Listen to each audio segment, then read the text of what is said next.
Good morning. Life shenanigans. Thank you, James, for taking my call early this afternoon. I took your advice and went ahead and did a C-section. 4 healthy pups. Great. I'm glad. I always get nervous when I give people advice on when to do C-sections because, one can get things wrong, but we didn't, and it was successful, and that's great. Someone else saying thank you, and you're welcome, Shanna.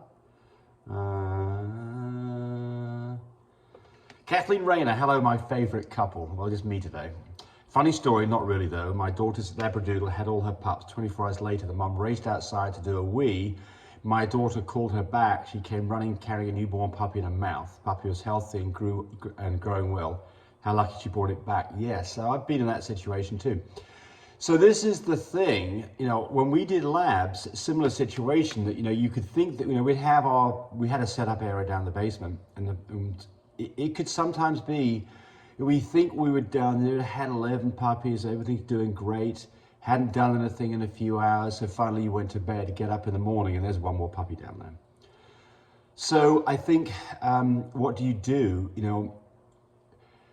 One thing you can do is you can do an x-ray. And I think these days, if I was doing labs, I think I probably would do an x-ray. It may be hard to count the total number of puppies though, because you've got 10, 11, 12 puppies, it's gonna be hard to count them in an x-ray. But the point here is you don't want to get caught in this situation. So I think that, the other advice might be that when they go outside and pee for the first 24 hours, you keep an eye out what's going on to make sure they don't dump a puppy out there. Because some mamas, especially newborn mamas, might leave that puppy out there and not bring it back to you. You may not find it for a day or two, and then you find yourself a dead puppy, which would be very sad. Serafina talks about my comment on my video on co-ownership. She said, wish more people would do this. Yep. Lisa McLaughlin. My 6-year-old had a heat in June, false pregnancy symptoms until a heat again in August. Is this a split heat? Well, I don't know. You see, you've got a 6-year-old, so 6-year-olds are kind of like young dogs where their heats tend to get a bit erratic at the back end of things. And look, whatever you want to call it, it's a heat. And so, so let's have a look here. June, July, August, 3 months. Sure, you can call it split. Well, not really. It's just it was a, yeah, I don't know what to call it. It's a messed up heat. I just call it that. Somebody says, please ban the Bendigo person. Not sure who the Bendigo person is. I'm sure there's a nasty comment in there. DC4 banger, who always comes up with good stuff. And here we go. So there was somebody made a mention about cryptic merles, and they said that the cryptic merles does not apply to fawn merles. And I said I didn't believe that, but I could be wrong. So people weighed on it, and here comes DC4 banger with good information as usual. And he says, just because the merle isn't visual doesn't mean they're cryptic. A dog that's a cryptic merle will not show merle markings, doesn't matter the color.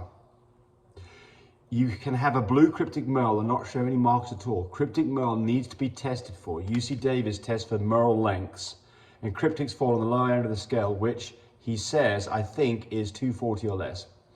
Cryptic merle does not express merle markings and be bred like non-merles, and only cryptic merles can produce other cryptic merles. So if you breed a female to a visual merle and you only get 2 merle pups, that doesn't mean that don't show markings of cryptic. Yes, I believe that entirely. I think that's exactly right. So just to kind of reiterate this, is that, people who are saying, so a cryptic merle is a special thing, and the problem with this is, if you bred to a merle, and you didn't get merle puppies, or some of the puppies weren't merle, you don't categorically know they're not merles. They could be cryptic merles. However, from what DC Banger, 4 Banger is saying here is that to produce a cryptic merle, you had to have a cryptic merle parent. So it's how do you know you got a cryptic merle? I think the real answer to this is you've probably got to test and find out you go to UC Davis. You can't go to Animal Genetics. They do a merle test, but not for cryptic merle. So they don't give you a number, whereas UC Davis does. And UC Davis is my number 2 choice. The reason I don't use UC Davis is it just takes too long to get test results from them. Versus Animal Genetics, you get results typically in about 3, 4, 5 days after they've received the sample. But anyway, interesting. So there you go. So somebody's chimed in on that. DC4 he always gives good information. He or she, I guess it's a he. It's a he. DC4, and I believe what he says. Susan Brocksmith, how often, with all of your breeding over 2 decades, have your females required a blood transfusion at C-section? Big fat zero, never had it, not one time, not one time. So what's going on here? I mean, presumably what happens is that you know, they can't stop the bleeding. They do a C-section. Why that is, I don't know. You know, maybe there's something deep down somewhere. They've nicked something. They can't find where it is, and they've got to give blood while they're trying to find out where to clamp off that particular place that's bleeding. And I guess you could get a situation the dog has. Is bleeding too much after the C-section, and then rather than go, and then they're in a situation that the dog's losing blood, they have to give a transfusion. But never seen that. Mr. B, love the content. Had semen shipped for my female, did a surgical at 25 progesterone level. Excuse me, sorry.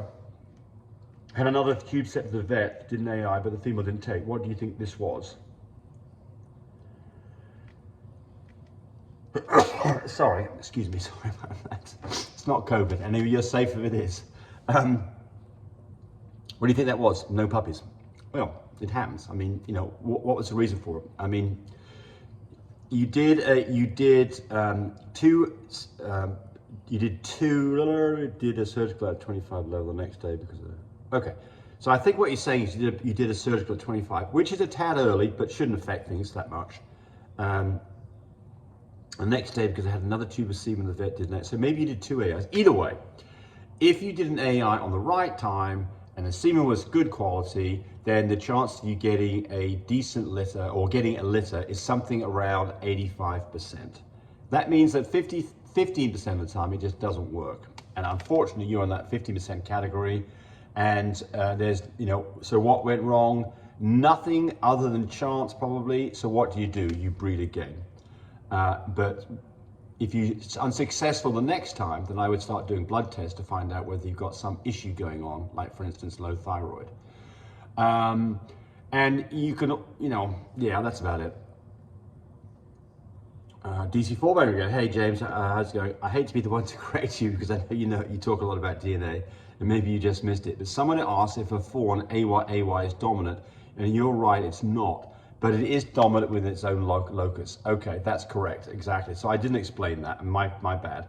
So what he's saying here is that although AY is not dominant, it is dominant within the locus. And there's 3 things that you can get for a Frenchie. You can have AY, you can have, which is fawn, you can have AT, which is tan points, and you can have A, which is black recessive.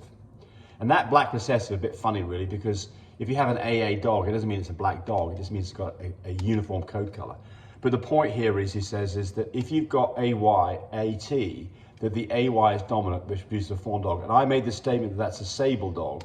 And what he's saying here is that's not always true. You can get dogs that are AY-AT and are not, although you'd call them sables as far as their DNA, they visually may not be sable. Let me see if there's any more he said here. So it's not 100% true that all AYs are sables. I think you say most of them, but not all of them. All right, very good. So there we go.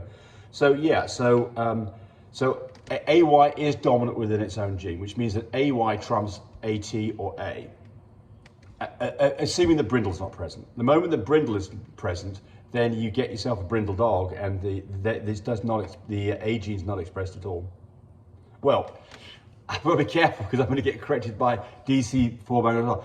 You can have a dog that's AT-AT or ATA, 10-pointed dog that has brindle, and it will show a degree of brindling. Excuse me, it will show a degree of 10 points, but it'll be kind of muddled up. It won't be sharp and clear, and it may not even be visible at all. So I've got to be careful what I say on that, because DC4 Banner gets his stuff right. And he holds my feet to the fire to make sure that I'm going to a higher standard, which I like, by the way. I mean, I like it.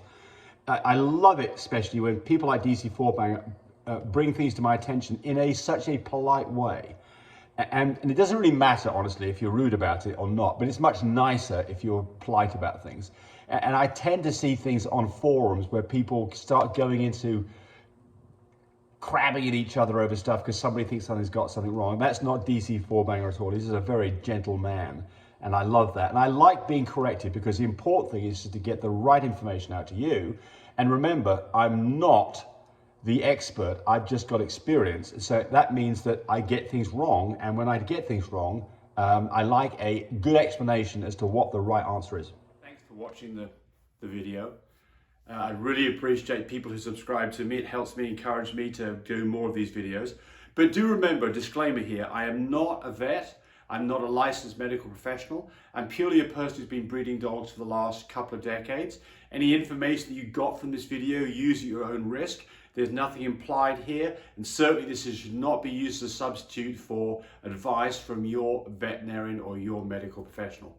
I hope you enjoyed the video. Come back for more of them. Bye.